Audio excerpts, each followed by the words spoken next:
Cumprimento a todos com a paz do Senhor Jesus. Sejam bem-vindos a esse canal que tem por título Libertos na Mente por Cristo. Sou cristão, faço parte da instituição Assembleia de Deus. Queria dizer a todos que são inscritos e para os que estão chegando que eu não represento a instituição que faço parte. Esse canal é para todos que pensam fora da caixa do sistema religioso, tendo sempre em mente que temos que respeitar todas as religiões e a forma que cada um realiza suas reuniões. Os valores morais e ensinamentos fundamentais, eles são universais e imutáveis, como amor, perdão, integridade e honestidade.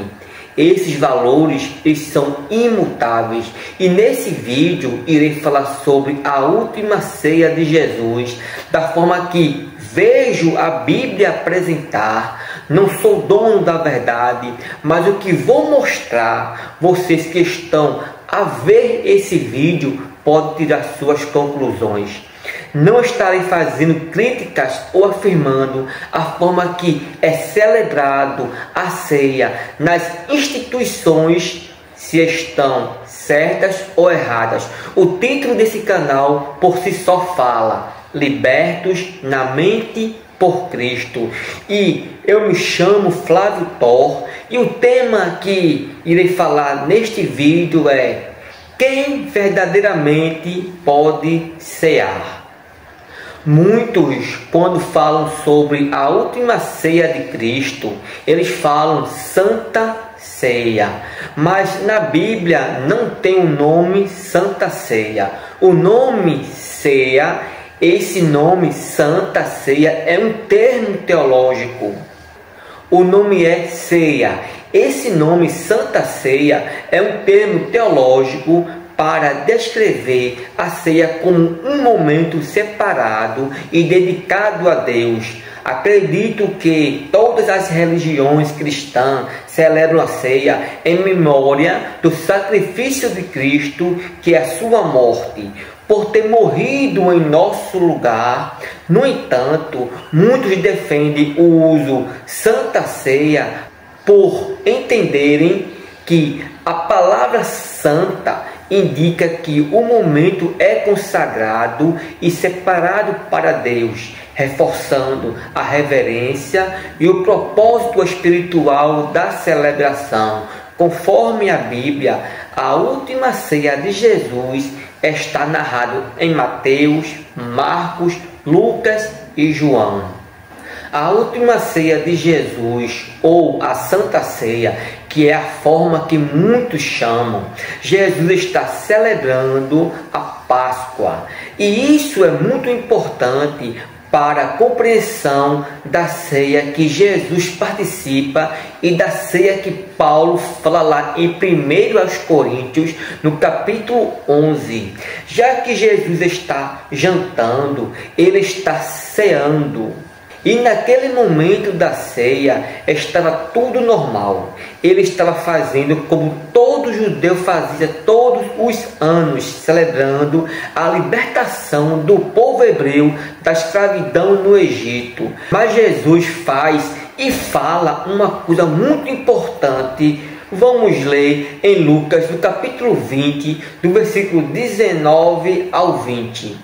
E tomando um pão, tendo dado graças, o partiu e lhes deu, dizendo: isto é o meu corpo, oferecido por vós. Fazei isto em memória de mim. Semelhantemente, depois de cear, tomou o cálice, dizendo: este é o cálice da nova aliança no meu sangue, derramado em favor de vós.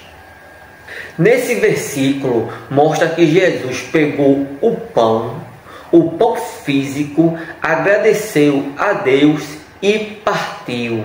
Entre eles, Jesus fala que aquele pão era o seu corpo que era dado para eles, os discípulos teriam que fazer o mesmo em memória de Cristo. Mas fazer o que em memória de Cristo? Será que Jesus está falando que temos que comer o pão em sua memória? Uma vez por ano ou uma vez por mês? Ou Jesus está falando que temos que repartir o pão com o próximo em sua memória? Para entendermos a última ceia de Jesus, no qual ele repartiu o pão e mandou que os discípulos fizessem o mesmo em sua memória, temos que voltar um pouco e entender o que é comer o corpo de Cristo e beber seu sangue. Vamos ler alguns versículos do Evangelho de João, no capítulo 6 e o versículo 47 em diante. Em verdade vos digo, quem crê em mim tem a vida eterna. Eu sou o pão da vida.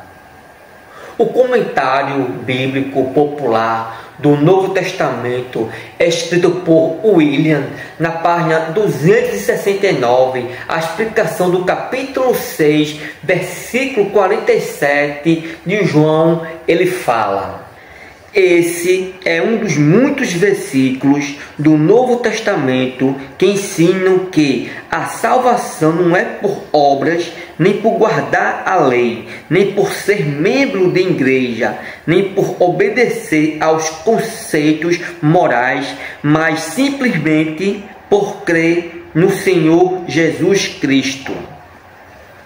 Meus amados irmãos em Cristo, a salvação começa quando cremos em Jesus.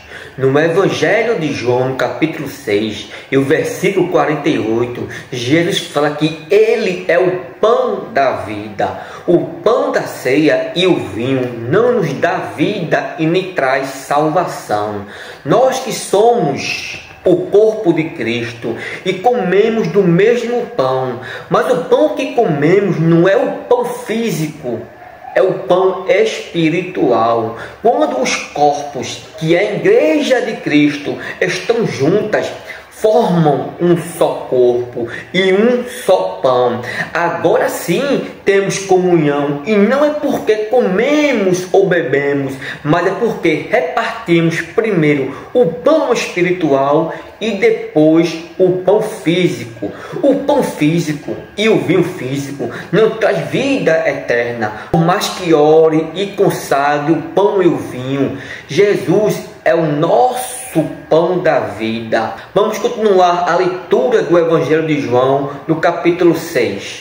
Este é o pão que desce do céu, o que dele comer não pereça. Jesus fala que temos que comer da sua carne. Mas calma, Jesus não está falando de forma literal. O que significa comer a carne de Cristo? Antes de dar a explicação, vamos para o versículo seguinte. Eu sou o pão vivo que desceu do céu. Se alguém dele comer, viverá eternamente. E o pão que eu darei pela vida do mundo é a minha carne. Quando Jesus fala que Ele é o pão, Ele está falando de forma figurada.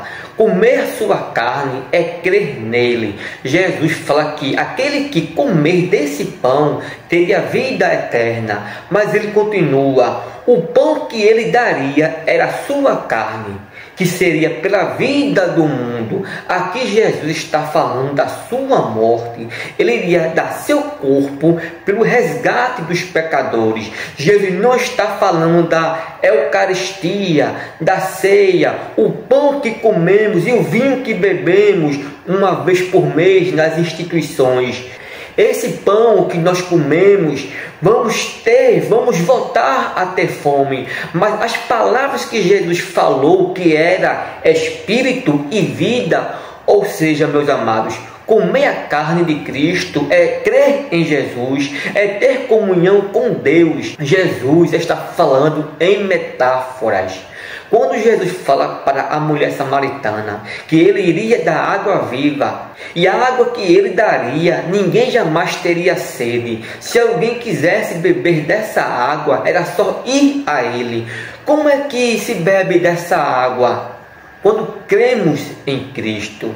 No canal do YouTube, que tem por título Pensando as Escrituras, peguei uma informação sobre alguns teólogos e sobre alguns escritores, sobre o que eles pensam sobre esse assunto. E o escritor John MacArthur, ele escreve, abre aspas, comer a carne de Cristo e beber seu sangue são simbólicos, metafóricas da necessidade de aceitar sua obra na cruz, fecha aspas.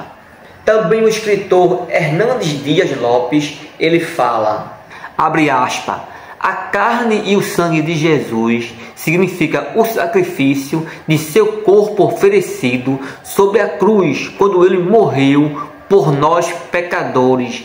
Representa a expiação feita pela sua morte, a satisfação feita pelo seu sacrifício como nosso substituto, a redenção conquistada por ele, por ter suportado em seu corpo a penalidade do nosso pecado. Fecha aspas. Quando eu vi no YouTube, pensando nas Escrituras, esses dois mestres da Bíblia dando essa narrativa, fiquei muito feliz. Era o que eu queria falar. A carne de Cristo já foi comida, o seu sangue já foi bebido quando Jesus morreu na cruz no Calvário.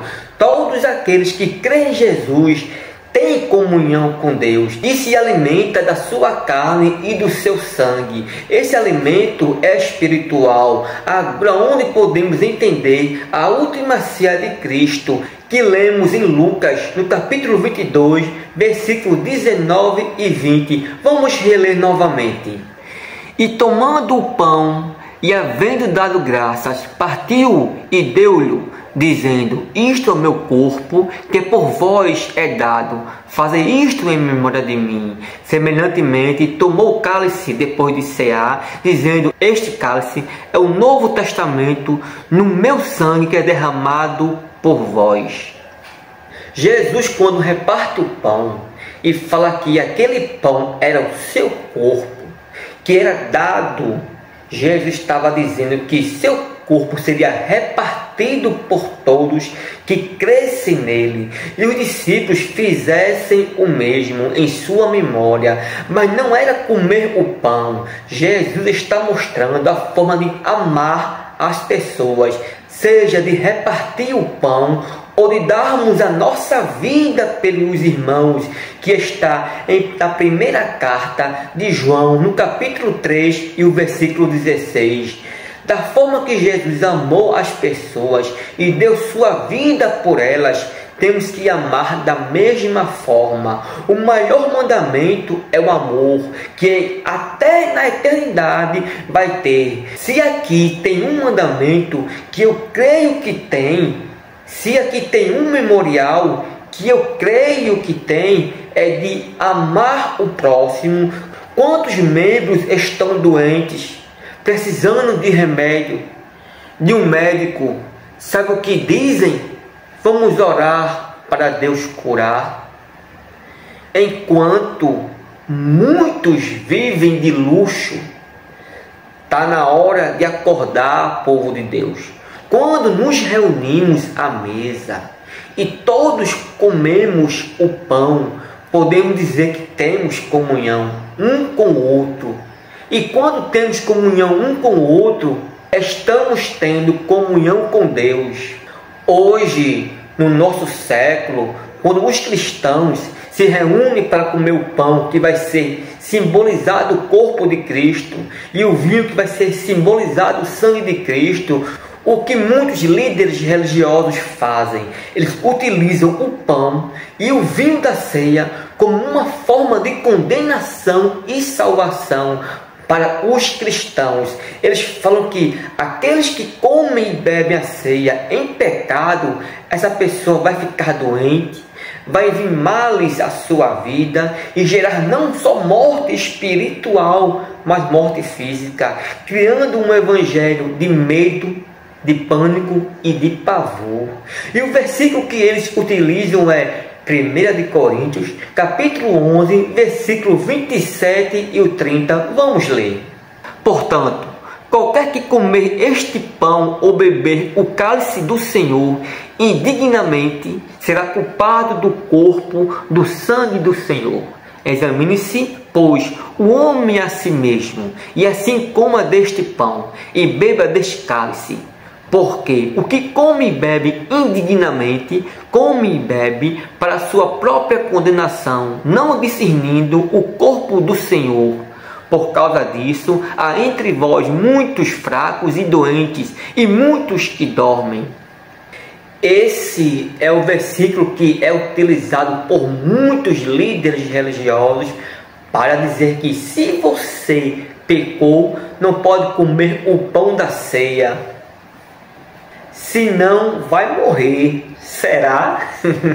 Se eu pego esse versículo de 1 de Coríntios, no capítulo 11, sem um contexto e sem uma explicação, eu posso falar o que eu quiser e criar até mesmo uma doutrina que não tem nesse versículo. Fazendo uma análise rápida no que está acontecendo na igreja de Coríntios, a ceia que eles estavam comendo não era Páscoa, era a ceia do amor, era a ceia ágape.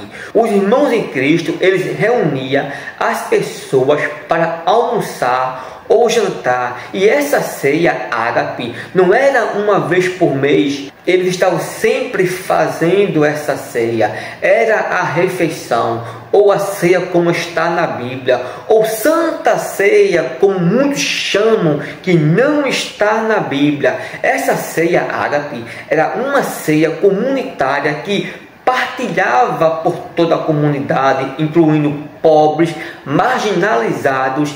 A finalidade era trazer unidade à comunidade entre os irmãos. Mas o que estava acontecendo? As pessoas não estavam compartilhando o pão, muitos estavam comendo e deixando outros com fome. E é onde agora Paulo entra em cena e explica o real sentido da ceia de Jesus. Vamos ler o que Paulo fala em 1 de Coríntios, capítulo 11, versículo 20 e o 22. De sorte que, quando vos ajuntares num lugar, não é para comer a ceia do Senhor, porque comendo cada um toma antecipadamente a sua própria ceia, e assim um tem fome e outro embriaga-se. Não tendes porventura casas para comer e beber? Ou desprezais a igreja de Deus e envergonhais o que nada tem? O que vos direi? Louvar-vos-ei? Nisto não vos louvo. Observou que a forma que eles estavam ceando não era a forma que Jesus ensinou. A forma correta de celebrar a ceia era de repartir o pão. Na igreja de Coríntios não estava acontecendo nada espiritual. Sabe o que acontecia com aqueles que não estavam comendo? Estavam fracos, doentes, e muitos até morreram. Muitos líderes religiosos usam desse versículo para dizer que os fracos, os doentes, são aqueles que comem a Santa Ceia do Senhor indignamente, aqueles que pecaram. Mas era ao contrário, meus amados. Eles estavam fracos e doentes é porque não comiam. Meus amados, eu estou com um livro que tem por título Defendendo o Verdadeiro Evangelho, do senhor José Gonçalves. No 8º tópico do seu livro, ele fala quem de fato pode participar da ceia do Senhor. Na página 66 está escrito: devemos dizer a princípio que a palavra grega anaxios, traduzido em português como indignamente, é um advérbio e não um adjetivo. Como sabemos, os advérbios indicam modo ou maneira, enquanto os adjetivos indicam estado e maneira. Ou seja, Paulo está falando a forma e a maneira que eles estavam fazendo em memória de Cristo, que estavam errados. Muitos estavam sendo mesquinhos. Eles comiam, se embriagavam, mas não repartiam o pão. Eles não estavam repartindo o que eles tinham com aqueles que não tinham, deixando os pobres com fome. Paulo não chamou atenção porque alguém brigou com o vizinho, ou porque alguém fumou, ou jogou bola, ou ficou de camiseta. Não, é porque eles não estavam repartindo. Meus amados, a verdadeira ceia de Cristo é aquela que você não faz acepção, não deixa os irmãos humildes de fora. Não pense nós que a nossa união não é só estar na igreja comendo um pedaço de pão e um pouquinho de vinho no cálice e tomando. Estamos tendo amor um pelos outros.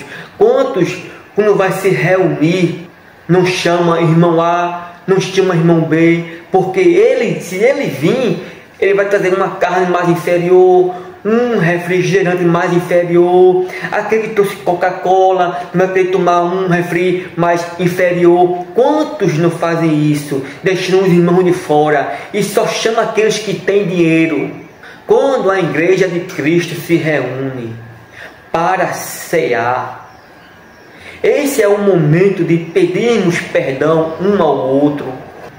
Se erramos, pedimos perdão a Deus, abraçar o irmão, repartir o pão. Essa é a ceia ágape, a verdadeira ceia de Cristo, e que nós que temos que fazer a mesma forma que Cristo fez, em memória de Cristo. Eu quero terminar com uma palavra do pastor José Gonçalves, que está no seu livro Defendendo o Verdadeiro Evangelho, na página 66.